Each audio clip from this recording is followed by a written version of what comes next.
वारंवार या संदर्भामध्ये अशा प्रकारची चर्चा होणं दुर्दैवी आहे. मात्र शरद पवार साहेबांच्या राष्ट्रवादीकडून या संदर्भामध्ये जे सांगण्यात आले त्याच्यावर आपण सर्वांनी विश्वास ठेवायला पाहिजे. शेतकरी कामगार पक्ष हा या महाराष्ट्रातला, या मातीतला एक महत्त्वपूर्ण पक्ष आहे. काँग्रेस आणि शेकाप या दोघांची मैत्री आणि वैचारिक जे भिन्नता आहे ती आपल्या सगळ्यांच्या समोर आहे. मात्र फासिझम आज देशामध्ये आपली चरणसीमेवर असताना शेकापसारख्या पक्षांना सोबत घेऊन चालण्याची एक भूमिका ही इंडिया अलायन्सची आहे. महाराष्ट्र प्रदेशची पण तशा स्वरूपाची एक भूमिका राहील. स्वातंत्र्याच्या आधीपासूनचा पक्ष आणि मातीशी आणि कामगारांशी त्यांची जी नाळ जी जोडलेली आहे ती फार महत्त्वाची आहे आणि अशा पक्षांची वर्तमानात आणि भविष्यात निरंतर आवश्यकता आहे. जंतर मंतर या ठिकाणी जे आंदोलन पार पडलं आहे ते देशाविरोधात आंदोलन होतं असं RSSच्या एका वरिष्ठ पदाधिकाऱ्यांचं म्हणणं आहे. काय जंतर मंतर आंदोलन देशविरोधी आहे. त्यामुळे देशासाठी जे जे काम करतात त्यांना ते विरोधक वाटतात. सर, अगदी या सामन्यात आज आखलेले कसा देखील आला आहे. केंद्रात जे आहे ते शिक्षण मंत्री पद देवेंद्र फडणवीस यांना दिलं जाणार आहे आणि त्या संदर्भात पंतप्रधान यांनी देखील चर्चा केली असं सामन्यात लिहिलं. देवेंद्र फडणवीसांचं एकंदरीत पाताळयंत्री त्यांचा स्वभाव आणि मनुवाद्यांना धार्जिनं असणारी त्यांची जी भूमिका आहे आणि थेट रेशीम बागेतून ते तयार झालेले असल्यामुळे ही शिक्षण व्यवस्था पूर्ण बदलण्याकरता आणि केसांनी गळा कापण्याचं कौशल्य त्यांच्याजवळ असल्यामुळे ते या पदावर जातील ही जी शक्यता वर्तवली जाते ती काही चुकीची नाही. आणि ते तिथे गेल्यानंतर जे वैज्ञानिक सिद्धांत आहेत ते काढून त्या ठिकाणी मनुस्मृतीचे श्लोक घालण्यासाठी RSS आणि भाजपकरता सगळ्यात सोयीचा माणूस आहे. त्यामुळे प्राधान्याने त्यांचा विचार होऊ शकतो. मोदी जे आहे त्यांना मी मागच्या वेळेला त्यांचा उल्लेख दलिंदर केल्यानंतर एक वादंग उठवलं होतं. पण दलिंदर हा शब्द जो आहे तो संस्कृतमधला काय याची तेव्हा ओहापोह झाला होता. मात्र आज त्याच्या पुढे जाऊन नरेंद्र मोदी जे आहे हे एप्स्टीन फाईलमधले बिलंदर आहे. हे आजचं एकंदरीत माझं वक्तव्य होतं आणि ते वक्तव्य एप्स्टीन फाईलच्या सगळा जो लेखाजोखा जो जगात गेलेला आहे आणि त्यातून आपल्या पंतप्रधानांची जी बदनामी झाली आहे त्याच्यावर कुठलाही खुलासा आला नाही.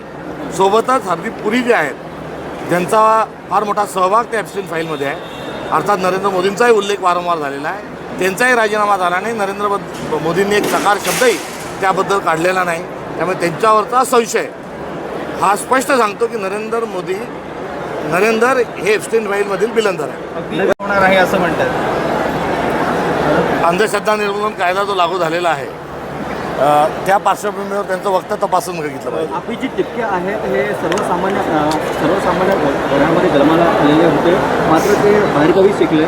त्यांच्या खर्च त्यांना देतं कोण? त्यासाठी आता RDA टाकण्यात येतात. कोणी सरकारच्या विरोधात कोणी बोललं की त्याचं चारित्र्य हनन करणं, त्याच्यावर आर्थिक स्वरूपाचे आरोप करणं, खोटे आरोप करणं हा भारतीय जनता पक्षाचा हा हातखंडा त्याच्यात आहे आणि ती त्याची मोठं सपरेट आहे. नवी मुंबईला भेटलेले महायुतीमधले नेते आघाडीमध्ये त्यामुळे महायुतीत आता पुन्हा एकदा ती नाराजी महायुतीमध्ये ही परमनंट आहे आणि ही गँग ऑफ ट्रिपल इंजिन सरकार आहे. टोळी युद्ध त्यांचं सुरूच असतं. अगदी केंद्रात देवेंद्र फडणवीस जातील आणि राज्यात हे आवडते मुख्यमंत्री होतील असं देखील सामन्यात म्हणजे त्यांचे आवडते मुख्यमंत्री होतील असं सामन्यात लिहिलं आहे. या देशामध्ये नरेंद्र मोदींना हटवून अमित शहांना पंतप्रधान व्हायचं आहे आणि ते करण्याकरता ते स्वतःचा पक्ष नव्हे तर पक्ष फोडून खासदार फोडून ते जे मित्रपक्ष आहेत त्या मित्रपक्षांना ते मजबूत करत आहेत.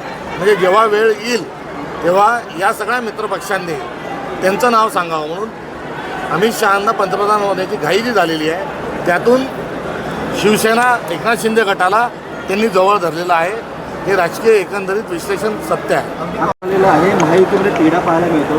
एकनाथ शिंदे यांनी क्लस्टर योजना आणली होती. मात्र आता गणेश मी आपल्याला सांगितल्यानुसार कोण बनेगा मुख्यमंत्री ही एक स्पर्धा महायुतीच्या अंतर्गत चालू आहे आणि त्याला भरीसभर गँग ऑफ ट्रिपल इंजिन सरकार आहे. त्यामुळे तिन्ही पक्ष आपसात भांडत राहतात आणि लवकरच त्यांचं जे टोळी युद्ध आहे हे आपल्या शिगेवर जाईल.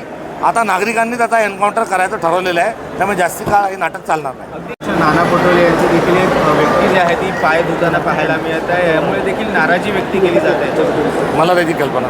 अगदी धनंजय मुंडे असं म्हणतात की येणारा काळ आपला आहे आणि आपण फिट राहायला हवं असं देखील म्हणतात. म्हणजे फिट राहणं या आरोग्याला शुभेच्छा देणं चांगलं आहे. मात्र गुंडागर्दी वाढवण्याकरता जर फिट राहत असतील आणि फिटनेस आल्यानंतर जर हातात हत्यारं घेण्याच्या अनुषंगानं महाराष्ट्र जात असेल तर निश्चित चिंताजनक आहे. चमत्कार